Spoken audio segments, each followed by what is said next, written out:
So, hey, welcome back, Programming 11. We are now going to make our animated GIF appear. So much work, right? Like, we worked really hard to make this happen. Some of it went smoothly for some of you, some of it didn't. But here we are, finally. We have all these images loaded into our book of P images. So now our job is to draw them. So just so you know, this is going to be exactly where it'll be in your breakout project. This stuff will also be sort of in setup. But what I'm going to do in draw could go in different places. So you could put it in your intro function if you want it to be animated in your intro screen, right? You could put it in your game function if you want it to be the background of your breakout project, like the actual game. You could put it in your game over function if you wanted to have it like an animated you lose or you win screen. So this can go in a number of different places, but it probably won't go in your draw function, just to be really clear about it. Your draw function is just going to be the mode framework code in your actual breakout project. But for this project here, I'm going to just stick it in my draw function because I don't have the mode framework. So just be aware, don't fall for that trap of putting it directly in. Think about what screen you'd like to put it in and put it in the corresponding function for that screen. So I'll just press enter a bit to bring this up so you can see it. So in this technique, we're actually not going to use a while loop. And the reason is because we already have a loop. The draw function is already going at a particular speed, right? Like it's repeating this code over and over again. So what I'm going to do is I'm just going to draw the picture and then go to the next picture. So we'll just start by drawing the first frame just to prove that it works. So I'm going to say image. Oh, actually, sorry. There is one thing we need to do in setup, isn't there? There is a size. We need to give the screen a certain size. So I'm going to say size 800 by 800 will be big to show you guys. You can make it whatever size you want. Okay? And then after I have chosen a size, I'm just going to draw the first image on page 0 to the screen just to see if it will show up. So I'm going to say image, GIF, page 0. I'll zoom in so you can see this a little bit better. I'll put it at 0, 0. And I will make it the size of the screen. So I'll make its width and height, the screen width, and the screen height. So it won't show me much. It'll just show me the first picture over and over again. And you should get like a picture like showing up.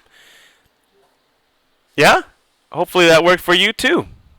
So the next step is to make this variable so that from one frame to the next we can flip the page. So I'm not going to declare the variable here. Like if I did this, and don't do this, this is not quite the right thing to do. This would be great for a loop if I was building my loop inside of here, because then it would reset to 0 each time and start the loop again. But this isn't what we're doing. We're trying to use the draw loop itself. So I don't want to declare it here, or it'll reset to 0 over and over again. And I don't want to use I because I'm using I for other things. So I'm just going to say int f for frame. I think will be probably a good number. And that's just going to start at 0. So I'm going to declare that at the very top of my screen, int f. Here I'll put my f. So, so now f stands for the page number. And again, it doesn't do anything yet. I still just see my first picture because f isn't changing. But if I start changing f, we'll flip the page. And we'll do it every 60th of a second, so to create that animation loop. So I'm going to do this, but there'll still be one more problem. Watch this. I'll say f equals f plus 1. So that's going to flip to the next page, right? And it will briefly animate in a shining moment. It will see it. Watch this. It'll be like, it's animating, and then, oh, it crashed. And the problem is it says array index out of bounds, exception 10. So what happened was f is increasing. It started at 0, then it went 1, 2, 3, and it got all the way to 9. But then it went to 10, and there's no page 10 in my array. So I need to get it to go back to the beginning of the book when we get to the end of the book. So what I can say is, if f equals number of pages, then I'll set f to 0. I'm just doing this if statement all on one line because there's only one thing I want to have happen. If it's just one thing, then that's fine. You can just do it all on one line. And now this will work, because once I get to page 10, it goes back to page 0, and it creates the loop. Number of pages. Number of frames. Sorry, it's number of frames.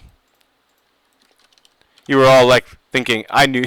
You're like, Mr. Pelche, you're going to find that mistake in a second. I appreciate your patience. Oh, look, and there you go. It's zooming in. Woohoo! It's working. We're animating. This looks great. And, of course, you can change the size however you want it to be, right? If I made a very large screen, I made like 1,000 by 1,000, like it'll just grow larger. It might start looking a little worse, though. Like it might, because it was designed to be smaller, it might start looking not as good. I will mention that this can slow your project down. So by having this, like, these pictures being drawn over and over again, you might find that it slows down your project, so you might not want that in your game. But it's a great thing to put in your intro screen or in your game over screen, like where there's not a lot of other stuff going on. One other thing I'll mention is in your size, in your breakout project, I'd recommend not using P2D. Some people discovered this in the animation project, the personal animation project. It seemed to smooth that out, but it doesn't work anymore. And it actually is kind of bad. So either use nothing or use FX2D, and that'll actually speed things up quite a bit. I'll just run this right now, and we'll see. I think it'll actually speed up our GIF. Whoa! It's like, wow, it's actually going pretty well, even though it's like drawing. Like FX2D is a very powerful rendering engine, or it's more powerful, anyways, than the default one, so it can actually handle things a little bit faster. So now we're actually drawing at the right frame rate. So you may have loaded something in and it's a little bit too fast. Did anybody get that problem? Where it's like you loaded in like, I don't know, like SpongeBob, and he's just supposed to be waving, but it's like his hand's like moving super fast. So if you have that problem, then I'll show you how to solve it. But it's by no means a problem that you should worry about in terms of marks. But it is kind of a cool solution to a simple, well, not a simple problem, but a problem you might be having. If you don't have this problem, that's fine. But you might want to take a look just to see the story here. So one thing I could do is I could change how often I increase F. So I'm doing it every frame, right? So I'm going to the next page every 60th of a second. So what I could do instead is only do it every other frame, or every third frame, or every 10th frame. And that would slow down my GIF so that I'm not always going to the next page right away.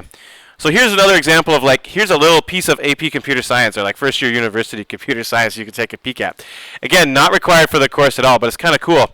So let's say I wanted to print it on, or I wanted to change it like on the every second frame. So on frame 2, on frame 4, on frame 6, on frame 8.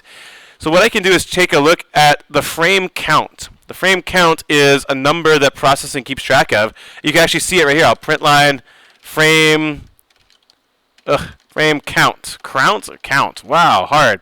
Notice how it turns pink, just like width, right, or height. So it's a built-in variable that processing is keeping track of. And if you run it, you'll see like it prints out the frame count, right? It's like we're on frame 100, 200, 300, 400, and so on.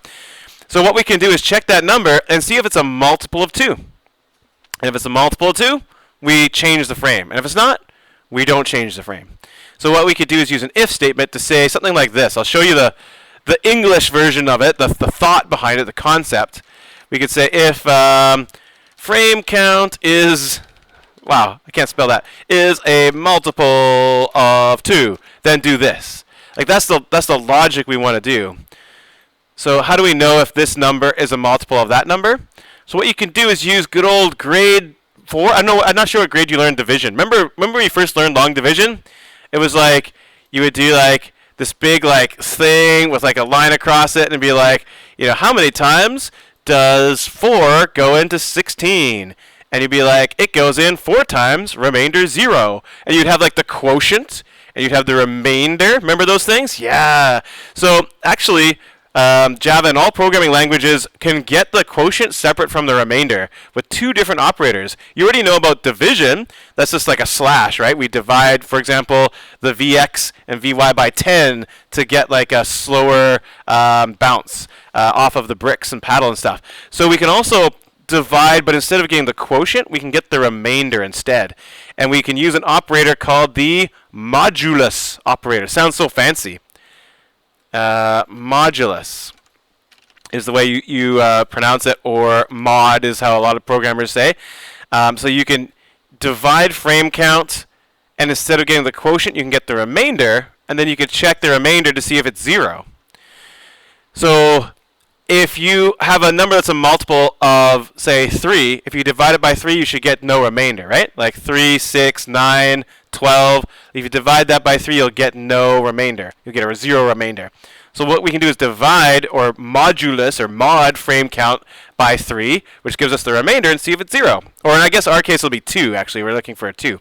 So I could say frame count, and then check out the Modulus Operator. You're going to be so disappointed. You're like expecting some like fancy symbol you've never seen before.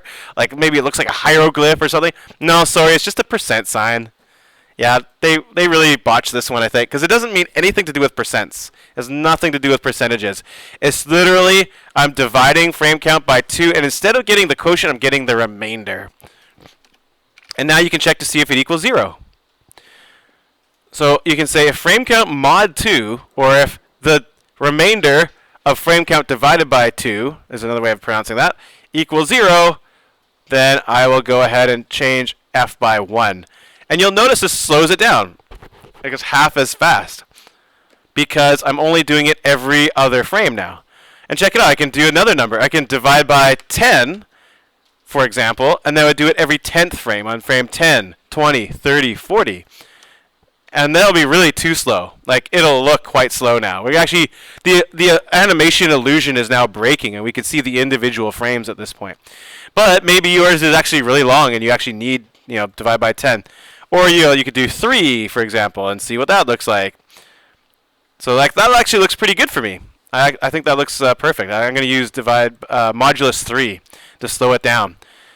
So modulus is a pretty cool operator. We use it in all sorts of things. In fact, we could even use modulus to get rid of this if statement. But I think maybe we won't. maybe that's enough right there. We could actually modulus this by the number of frames, and we would never have to do the if statement. But that's a technique we'll save for AP Computer Science, maybe. We'll save that for later on.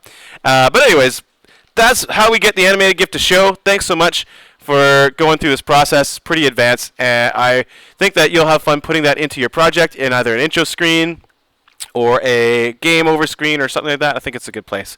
So thanks, Programming 11. All you folks at home, good luck with that. Talk to me on Teams or come in for Flex Time if you have troubles. Bye.